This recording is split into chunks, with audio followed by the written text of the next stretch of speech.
Ya lo estábamos escuchando, la atención médica temprana es fundamental con este tema de la neumonía, miren, así que vamos a hablarlo junto al doctor Dalton González, él es neumólogo, y pues aprender un poquito más sobre este tema que definitivamente hay que conocer muchísimo, ¿verdad? Cómo nosotros nos podemos cuidar o a qué nos enfrentamos o de repente no confundir, porque a veces el salvadoreño, sobre todo, estamos acostumbrados a llegar al doctor a última hora, ¿verdad? Así que bienvenido, doctor. Muchísimas gracias. Y bueno, primero que nada felicitarlos porque ahora 12 de noviembre conmemoramos la lucha contra esta enfermedad que sigue causando una cantidad de muertes bastante importante.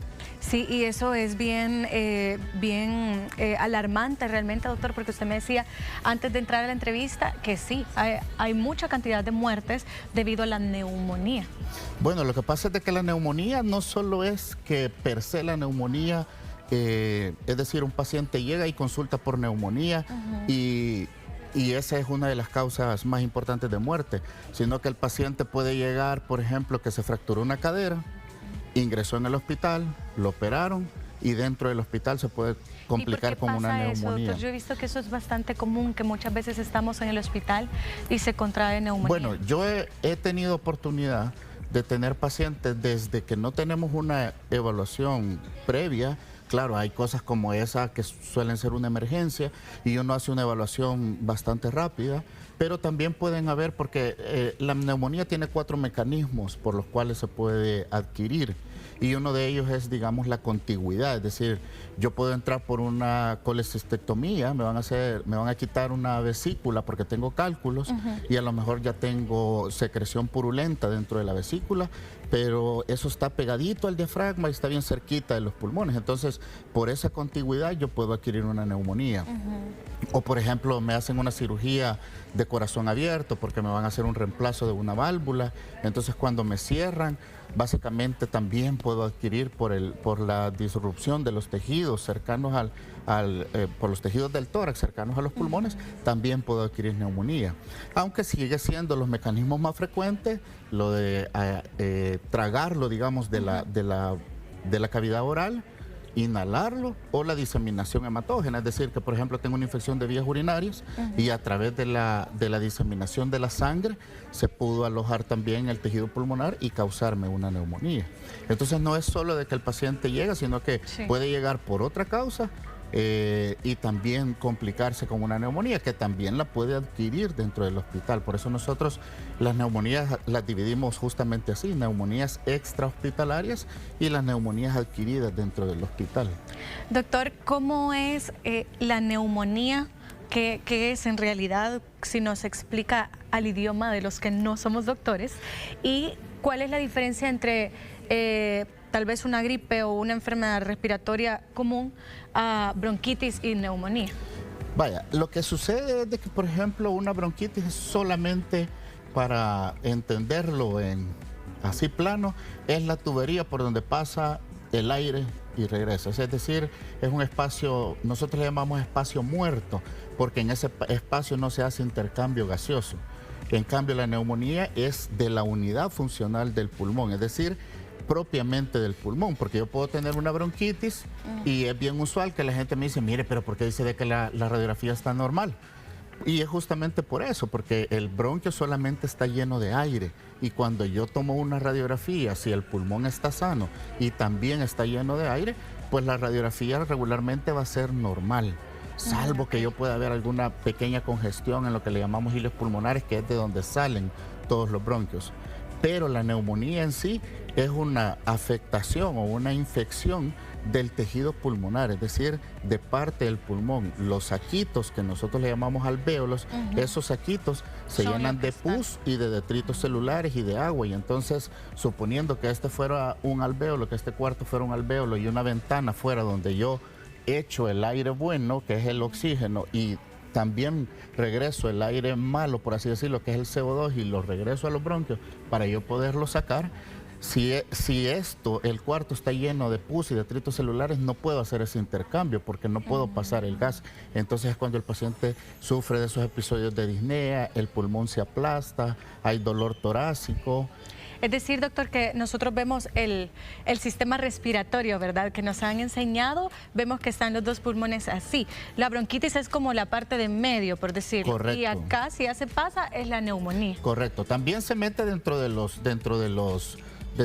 pulmones, ¿verdad? Es decir, comienzo con la tráquea, luego de la tráquea se divide en dos, en bronquio principal derecho, bronquio principal izquierdo, y luego tiene un montón de subdivisiones en cada uno. Entonces, digamos que irrumpe dentro del tejido, pero si solamente el paciente tiene una bronquitis y el cuadro no es de la unidad funcional, eso no lo podemos catalogar como una neumonía. Ya una neumonía es cuando nosotros, ya sea que porque hacemos un ultrasonido o por lo que oímos también, o porque sea que haga una tomografía o una radiografía y encuentro una lesión blanquecina, grisácea, o depende del estudio de imagen que yo haga, entonces ahí es donde yo digo, no, aquí hay una neumonía, porque los bronquios, como le explico, no se miran. En cambio la neumonía sí, porque el tejido que debe estar compuesto por aire está ocupado por líquido, por pus, por detritus, etcétera. Entonces eso ya lo catalogó como una neumonía.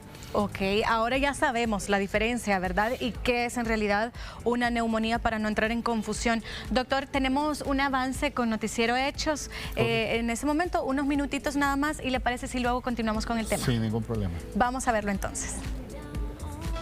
Gracias, Lore, por ese avance informativo, y vamos a continuar nosotros con el tema. Estamos hablando sobre la neumonía y nos quedamos aprendiendo, ¿verdad?, qué realmente es una neumonía, porque hoy en día nos confundimos mucho porque sabemos que hay muchas enfermedades respiratorias y a veces no sabemos identificar, y tenemos la mala costumbre de uno autodiagnosticarse también, ¿verdad? No solo autodiagnosticarse, sino que yo siempre he dicho, y se los decía frecuentemente a mis alumnos, que aquí en El Salvador todavía sigo sin entender por qué todo dolor de garganta es igual a tomar antibióticos. Sí. Y bueno, ya ustedes lo explicaron en la nota previa, que la neumonía no solo puede ser causada por bacterias, sino que también por hongos, puede ser causada por virus. Bueno, tuvimos una pandemia terrible y era un virus el que nos la causaba.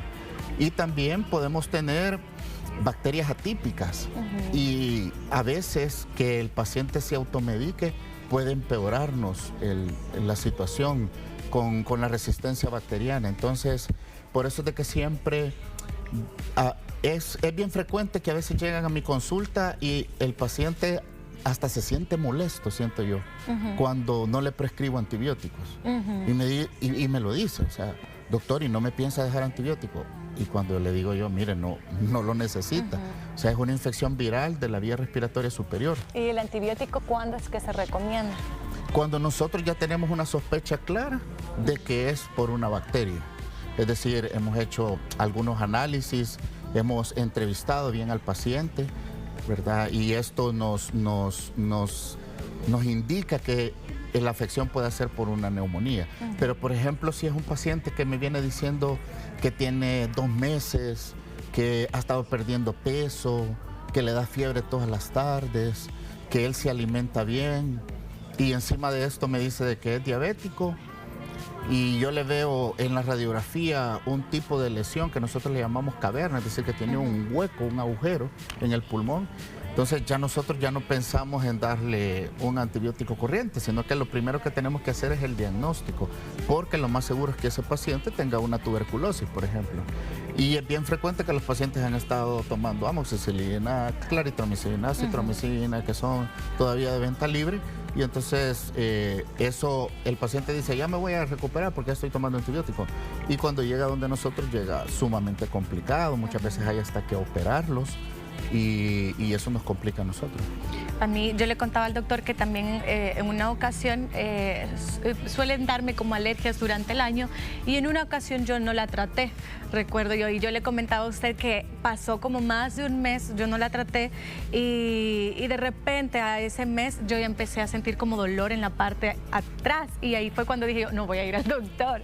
Y el doctor me regañó y me dijo, es que no puedes dejar pasar tanto tiempo porque eso se puede, convierte en una neumonía, algo tan básico que yo sentía que era como una alergia. Entonces, pero ¿cómo funciona el cuerpo, doctor? Que de repente uno puede tener algo bien sencillo y después se convierte en algo tan grande. Hay una cosa que quiero decirles, que uno de los puntos cardinales o de los síntomas cardinales de la neumonía es el dolor torácico. Y nosotros le llamamos dolor torácico en punta de costado, pleurítico, es decir, es aquel dolor que el paciente inhala, infla los pulmones, y al inflarlos obviamente duele, porque recuerde que nosotros entre las costillas, la pared de las costillas y el pulmón tenemos un poquitico de líquido, y este es un lubricante, entonces debe de estar rozando así. Pero a veces las neumonías se acompañan de una cosa que se llama derrame pleural paraneumónico, es decir, que hay una salida de líquido que no debería estar. Entonces hay una cantidad de líquido que está irritando todos esos tejidos que se llaman pleura, y entonces cada vez que el paciente infla los pulmones, topa más, roza, y entonces duele. Y es bien frecuente que el paciente, volvemos a lo mismo, se automedica, dice voy a esperar, y o ya no hace nada. O no porque hace nada. Ese fue mi caso, doctor, que dije, ay, ya se me va a quitar, yo seguía con mi vida normal, correcto, haciendo ejercicio, y jamás imaginé que iba a llegar como ese. No era grave en realidad, pero sí se yo por eso siempre les digo que mejor, o sea, es una cosa tan sencilla, porque es mejor llegar donde el médico, que el médico lo ausculte, que lo oiga y le diga, no me parece que tenga nada, parece que solo de los bronquios, a que se pase algo por alto y se complique. Por ejemplo, yo he tenido pacientes que llegan donde nosotros y llegan con el tórax inundado de agua o de secreción purulenta, y entonces el pulmón está aplastado en una parte de aquí, y entonces ya eso ya nos complica, porque ya tenemos que abrir, colocar un dreno, un aparato especial y sacar toda la secreción esa, esperar que... Y entonces el tratamiento con antibióticos puede ser más largo y con antibióticos mucho más caros. ¿En qué momento, doctor, es que empieza a haber muertes por neumonía? Bueno, eso tiene que ver mucho también con la condición del huésped, con la condición del paciente, pero volvemos a lo mismo, que nosotros, por ejemplo, vemos un montón de pacientes que sufren de una enfermedad que se llama enfermedad pulmonar obstructiva crónica, lo abreviamos como EPOC en español, y estos pacientes frecuentemente exacerban, es decir, sufren de episodios seguidos de disnea, y una de las causas de muerte de ellos son las neumonías. Entonces, por eso es de que nosotros a todos los pacientes que bueno, ahora ya no es como antes, lo que hablábamos fuera de cámara, que nosotros ahora tenemos neumonías en pacientes de 15 años, de 20 años, de 22 años. Yo he tenido pacientes que llegan con el pulmón llenísimo de agua, les pinchamos, sacamos, hacemos cultivos, y cuando vamos viendo es una fiebre tifoidea, y les ha dado una neumonía por fiebre tifoidea y ha inundado el pulmón de agua.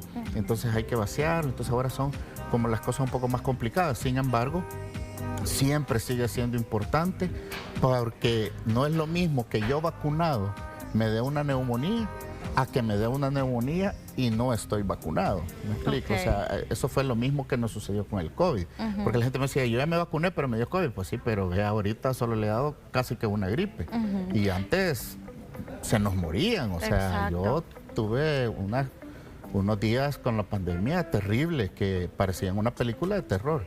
¿Y qué vacuna es la que se recomienda para que no se agrave una neumonía? Las guías mundiales, lo que pasa es de que el estreptococo neumonía en toda la serie de casos sigue siendo el germen más frecuente. Entonces siempre lo primero que decimos que hay que vacunarnos es contra el neumococo, contra el estreptococo neumonía. Pero también sí que es verdad que puede darnos por influenza, por ejemplo. Entonces siempre nosotros decimos todos los años, hay que ver si tiene asma, EPOC, alguna enfermedad debilitante como cáncer, que tiene artritis reumatoide, lupus, cualquiera de esas enfermedades. Siempre nosotros le vamos a pedir que se ponga todas las vacunas, que se ponga la del neumococo, la de la bordetella pertussis, que se vacune contra la influenza. Ahora las nuevas guías incluso nos dicen de que nos vacunemos contra el herpes zóster, porque el herpes zóster, uno de los lugares frecuentes que nos afecta es el tórax. Y entonces también, lo que le explicaba, por esos mecanismos de contigüidad o de diseminación hematógena nos puede dar una neumonía, y estas por lo general suelen ser bien complicadas. Y son complicadas de tratar, y dicho sea de paso, los antivirales que administramos son súper caros. Ok, ahora hablemos, doctor, algo que también usted me mencionaba. ¿Cuál es la diferencia porque tal vez no se puede prevenir como tal la neumonía, pero ¿cuál es la diferencia de una persona sana que realiza actividad física, se alimenta bien? Porque mucho se habla que cuando hay mucho ejercicio cardiovascular, digamos, los pulmones también son más sanos. ¿Cuál es la diferencia de alguien así a una persona totalmente sedentaria que contraiga neumonía? Bueno, el ejercicio nos va a beneficiar en todo, o sea, en todo, ¿verdad? Nosotros también tenemos una sustancia ahí que se llama adiponectina, que en pacientes bien obesos tenemos cierta predisposición a tener un estado proinflamatorio, es decir, siempre andan con un estado inflamatorio. Entonces estos pacientes, por ejemplo, los fenotipos estos de asma de los pacientes que son obesos son súper difíciles de tratar, y a nosotros nos complica también porque el paciente muchas veces, aparte de que necesita medicamentos más caros, entonces muchas veces no los puede comprar, y entonces uno tiene que estar haciendo batalla con medicamentos que no son los adecuados para él, pero a veces son los que se pueden comprar. Entonces, muchos de estos pacientes, cuando dejan su vida sedentaria, cuando hacen ejercicios, y nosotros no es que les decimos tiene que pesar 100 libras, por ejemplo, Sí, claro. sino que siempre hagan ejercicios y dejar la vida sedentaria, dejar de fumar, que a mí ha sido un dolor de cabeza en lo personal, porque todavía tenemos jóvenes que creen que el vapear los hace verse bien. Y nosotros hemos operado ya 5 pacientes por unas lesiones graves por vapeo, sobre todo porque donde los compran los líquidos dejan mucho que desear, no tienen Lo nada que ocasiona el vapeo, porque se decía mucho de que no dañaba así como fumar el cigarrillo como tal. Bueno, yo siempre he dicho que es una de las mentiras más grandes que se han inventado. Ok. Porque primero usted puede ver un paciente con un cigarrillo normal, y la nube que hace cuando él exhala es, digamos, una nube estándar, por así decirlo. Pero usted ve un paciente que usa vape, que es una nube espantosa, ¿verdad? O sea, es una cosa 15, 20 veces más grande. Porque recuerde que la combustión es por una batería, entonces la combustión es mucho más fácil.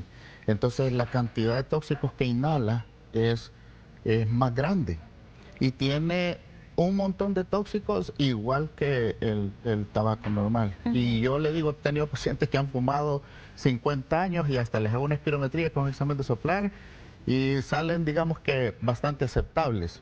Pero he tenido pacientes que tienen poco tiempo de estar usando vape, y ya le digo, hemos operado 4 pacientes. Primero, que no es barato, ¿verdad? Segundo, que implica una estancia intrahospitalaria más grande, que el paciente deje de ir a laborar durante más tiempo, ¿verdad?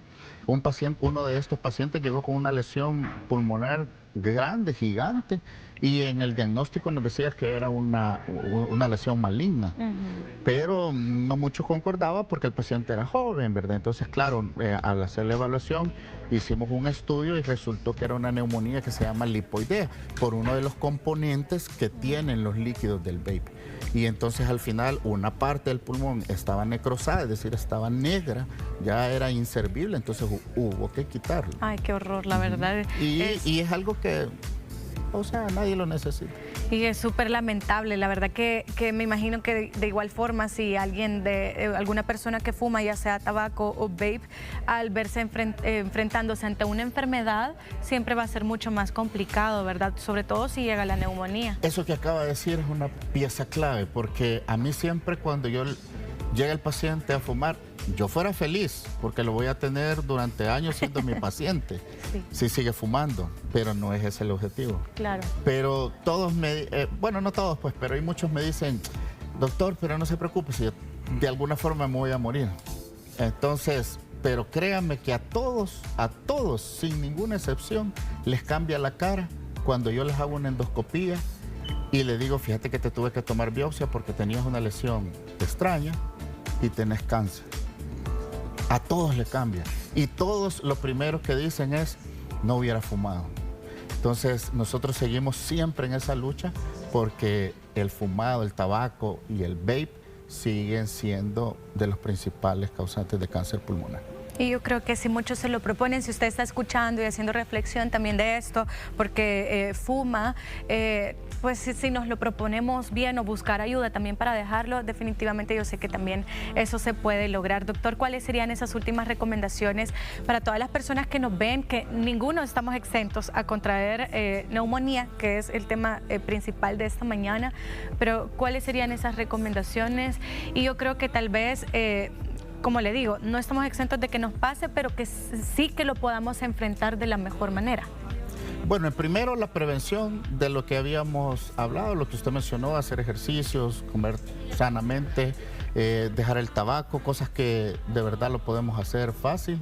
Lo otro es la vacunación y lo otro que sepan los pacientes de que en El Salvador existen bastantes métodos de cómo nosotros podamos diagnosticar, porque a veces el paciente nos dice de que bueno, aquí es un poco difícil, pero todavía siguen habiendo pacientes, por ejemplo, que cuando yo le digo, mire, necesito hacerle una endoscopía respiratoria, muchos ni siquiera saben que existe, porque todavía hay muchos pacientes que cuando nosotros hablamos de endoscopía piensan que solo es la digestiva, ¿verdad? Y es un método sencillo, es un método fácil de hacer, que no requiere mayor cosa salvo entrenamiento del personal y por supuesto tener el equipo, pero es un método sencillo cuando nosotros, por ejemplo, no podemos diagnosticar una neumonía porque así lo dicen los libros y le administramos antibióticos y no mejora y persiste la lesión, entonces es fácil ir a hacer la endoscopía y tener resultados más favorables. ¿Hay algún autoexamen que podamos hacer para saber cómo se encuentran más o menos nuestros pulmones? Bueno, como autoexamen no. Okay. No, lo que sí yo siempre les digo es si una tos dura ya más de 4 o 5 días, que mejor acudan con el médico, y siempre es lo mismo, o sea, que lo escuche y el médico le puede decir, no escucho nada que sugiera una neumonía, lo más seguro es que es una bronquitis y le puede dar tratamiento. Ahora, si el médico al pasar la consulta lo escucha y le dice que hay algo que le sugiere a él que sea una neumonía, hay que ir a hacer estudios de imágenes y probablemente administrar el tratamiento correspondiente. Perfecto. Doctor, ¿cómo nosotros podemos contactarlo también si alguien desea pasar consulta? Bueno, decirle que nosotros hace poco hemos abierto un proyecto bien ambicioso, que es el primer centro médico de intervencionismo del tórax y de la vía aérea. Se llama Respirar. Estamos ahí en la Colonia Escalón y el teléfono es el 2520-2200. Ok, ahí está apareciendo en pantalla para que usted pueda seguirlos también, pedir mayor información y bueno, cuidar de su salud, los pulmones que son tan importantes, ¿verdad? Así que doctor, muchísimas gracias. Gracias a ustedes nuevamente. Vamos a continuar nosotros con más de Hola El Salvador. Ana tiene información para todos. Beneficios de comer fruta durante el desayuno. Y es que ofrece muchos beneficios significativos para tu salud y bienestar en general. Las frutas están cargadas de vitaminas, minerales y fibra dietética, proporcionando un impulso nutricional fundamental para comenzar el día. Estos nutrientes ayudan a fortalecer el sistema inmunológico, mejorar la digestión y mantener niveles de energía estables a lo largo de la mañana. Una de las ventajas claves es su alta concentración de antioxidantes como vitamina C, que protege las células del daño oxidativo y también fortalece la piel y el cabello. Las frutas también contienen fitonutrientes que tienen propiedades antiinflamatorias y ayudan a reducir el riesgo de enfermedades crónicas como cardíacas y cáncer. La fibra presente en frutas es crucial para la salud digestiva, promoviendo la regularidad intestinal y previniendo problemas como el estreñimiento. Esto también contribuye a mantener un peso saludable al promover la saciedad y reducir los antojos poco saludables durante el día. Definitivamente, consumir fruta fresca en lugar de opciones procesadas y con alto contenido de azúcar proporciona una forma natural de satisfacer el dulzor, sin los picos de glucosa en sangre asociados con alimentos refinados. Esto es especialmente beneficioso para quienes buscan controlar o prevenir la diabetes tipo 2.